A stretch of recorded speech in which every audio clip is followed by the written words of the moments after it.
नमस्कार साथियों, मेरा नाम है आर.के. सिंह। संस्कृति पीसीएस यूट्यूब चैनल पे आप सभी का स्वागत है। आज हम जिस न्यूज की चर्चा करने वाले हैं, ये यूपी से जुड़ी हुई न्यूज है, जिसमें कहा जा रहा है कि अब यूपी के उत्तर प्रदेश के जो स्कूल्स हैं, वहां पर बच्चों के दिल की जांच शुरू की गई है। ये जो पहल है, इसी की हम चर्चा करने वाले हैं कि आखिर ये जो न्यूज आ रही है कि यूपी के स्कूलों में अब बच्चों के हार्ट की स्क्रीनिंग की जाएगी, आखिर ये पूरा मामला है क्या? और इसके मद्देनजर जो योगी सरकार है, जो उत्तर प्रदेश सूबे के मुखिया है, उनकी जो सरकार है, उसने ये कदम क्यों उठाया है? तो आज यही मुद्दा है जिस पर हम चर्चा करने वाले हैं। तो चलिए स्टार्ट करते हैं और देखते हैं इससे जुड़े हुए जो भी महत्वपूर्ण पहलू है।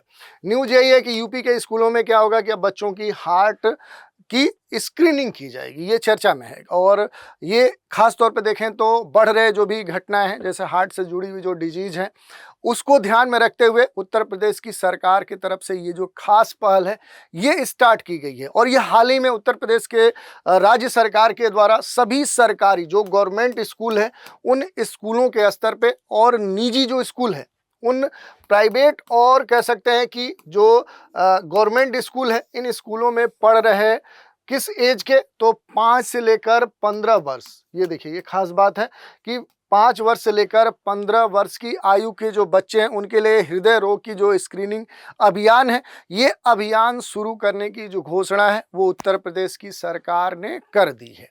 और ये इसीलिए किया गया है कि जो हृदय रोग से जुड़े हुए जो मामले हैं, जो लगातार बढ़ रहे हैं, उनको ध्यान में रखते हुए इस तरह के जो प्रयास है वो किए गए हैं।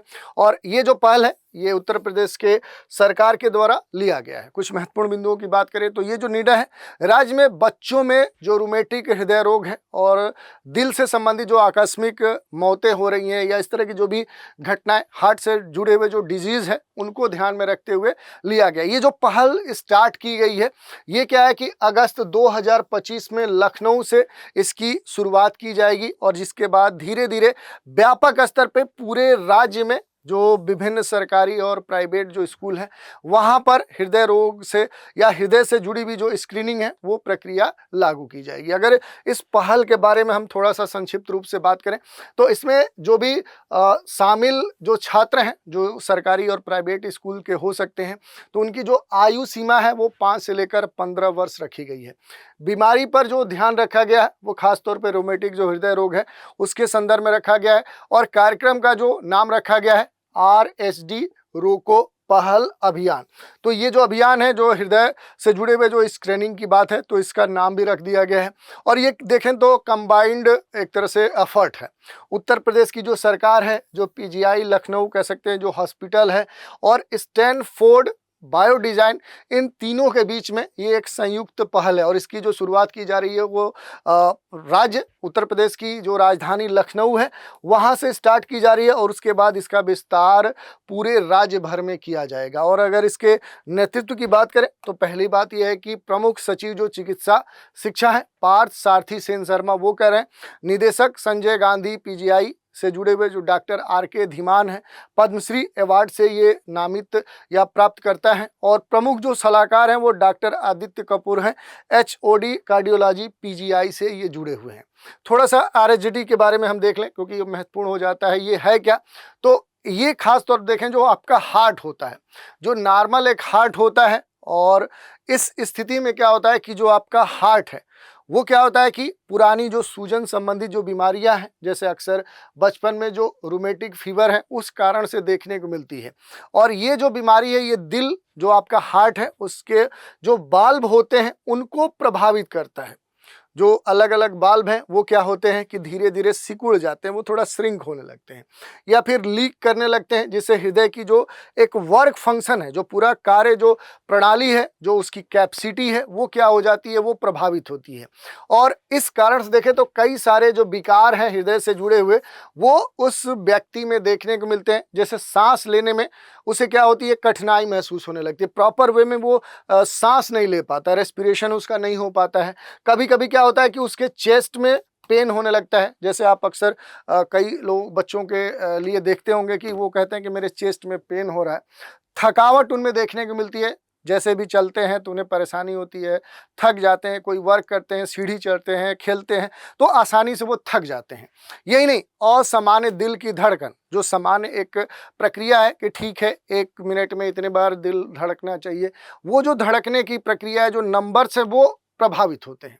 और जो भी पैर हैं, जो टखने हैं, वहाँ पर सामान्य तौर पे जो व्यक्ति इससे पीड़ित होता है वहाँ पर स्वेलिंग देखने को मिलती है और कई बार गंभीर स्थिति भी देखने को मिलती है। और उस गंभीर स्थिति में क्या होता है कि ये जो रोग है ये लाइलाज जैसी स्थिति उत्पन्न हो जाती है, जानलेवा भी साबित तो हो सकता है।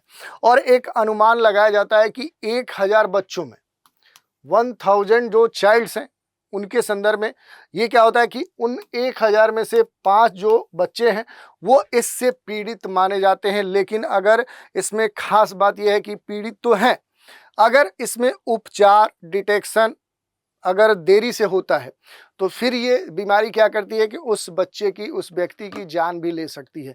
तो इस कारण से काफ़ी घातक भी होता है। इसके अलावा अगर आप देखेंगे तो स्क्रीनिंग जो प्रक्रिया होगी, जो परीक्षण की प्रक्रिया होगी, ये 4 चरणों में संपादित होगी। जैसे पहले चरण में देखेंगे तो राष्ट्रीय बाल स्वास्थ्य जो कार्यक्रम है उसके अंतर्गत मौखिक जो प्रश्नावली है वो पूछा जाएगा जो भी बच्चा है कि ठीक है क्या तुम्हें बुखार आता है, खांसी होती है, थकावट होती है, क्या चेस्ट में पेन होता है, क्या जो टखने हैं, घुटने हैं, जो ज्वाइंट्स है, क्या स्वेलिंग होता है। तो इस तरह की जो बेसिक जो क्वेश्चन है वो पूछे जाएंगे ताकि प्रारंभिक अगर कोई लक्षण है किसी बच्चे में तो उसका पता चल सके। इसके दूसरे चरण की बात करें तो आर्टिफिशियल इंटेलिजेंस आधारित जो डिजिटल स्टेथोस्कोप है उससे जो भी बच्चा होगा जिसकी उम्र 5 से लेकर 15 वर्ष होगी उसके हृदय की जो ध्वनि है, जो हार्ट साउंड है, उसकी जांच की जाएगी कि कहीं साउंड असामान्य तो नहीं फील हो रहा है।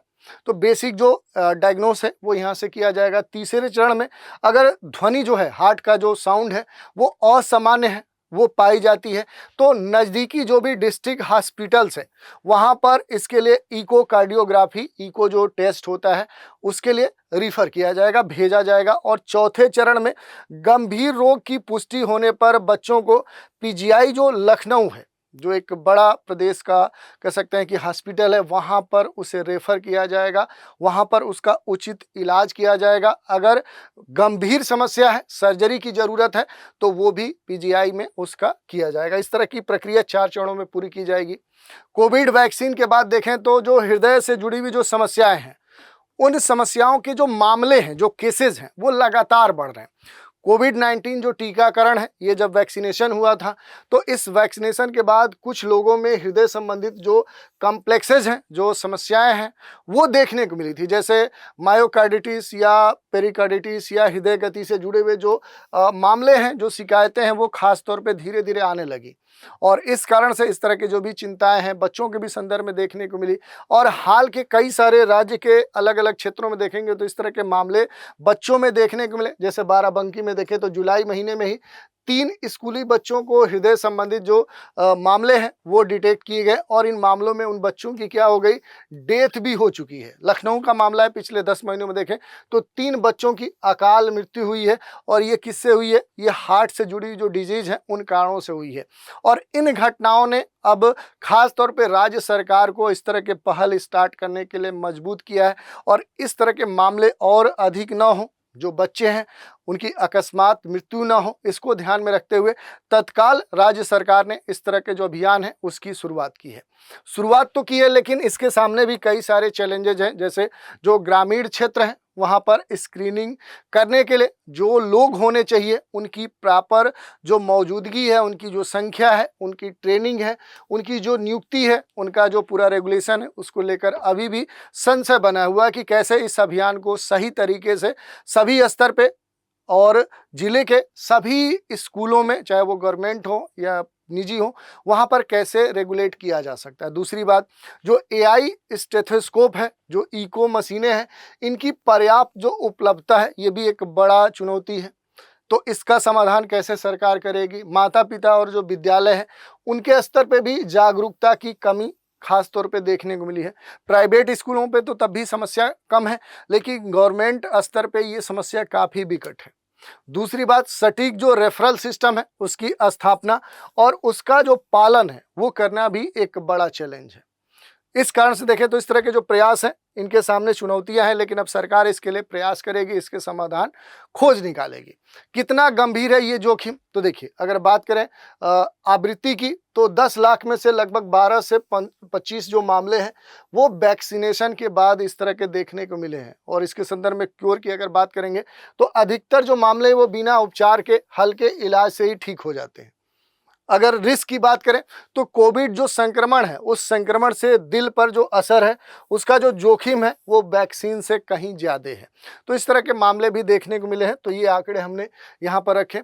कोविड वैक्सीन के जो भी फायदे बनाम जो जोखिम का मामला अब खास तौर पे सर्कुलेट कर रहा है, तो अगर लाभ की बात करेंगे तो गंभीर जो कोविड संक्रमण है उससे वैक्सीनेशन से सुरक्षा मिला है। एक तरह से देखें तो लाभ प्राप्त हुआ है। मृत्यु, अस्पताल में भर्ती होने का जो खतरा है वो कम हो गया है।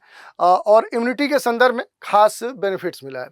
लेकिन कुछ निगेटिव इम्पैक्ट भी हैं, जैसे कुछ लोगों में अस्थायी जो हृदय संबंधित जो असर है, जो दिक्कत है वो देखने को मिला है। कुछ रेयर जो केसेस हैं उनमें खास तौर पे देखें तो मायोकार्डिटिस या जो पेरिकार्डिटिस जैसी जो मामले, जो समस्याएं वो भी देखने को मिली हैं। कुछ लोगों को वैक्सीन से हल्का बुखार, थकान, सिर दर्द या इस तरह के जो भी साइड इफ़ेक्ट्स हैं वो भी उनमें देखने को मिले हैं। तो अपेक्षाकृत आप देखेंगे तो वैक्सीनेशन से क्या हुआ, प्रॉपर वे में एडवांटेज ही हुआ है। तो ये पूरा न्यूज़ हमने देखा और न्यूज़ के साथ ही इससे जुड़े हुए जो भी अहम पहलू थे, जो जानकारियां थी, उन पर भी प्रकाश डाला। आज की चर्चा पर आधारित एक प्रश्न देखते हैं। उत्तर प्रदेश सरकार के द्वारा स्कूली बच्चों में किस हृदय रोग की स्क्रीनिंग हेतु जो RSD रोको अभियान है ये शुरू किया गया है?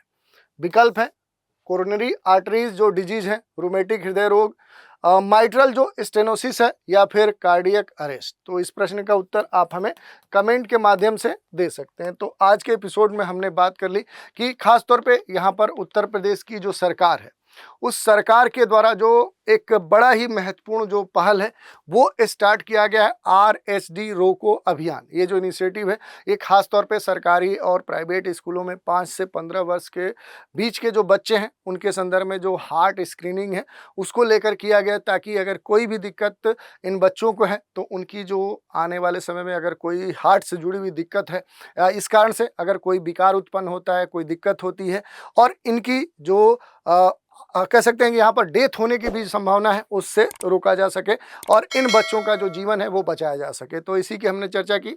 तो आज के एपिसोड में इतना ही। आप सभी हमारे साथ बने रहें, इसके लिए धन्यवाद।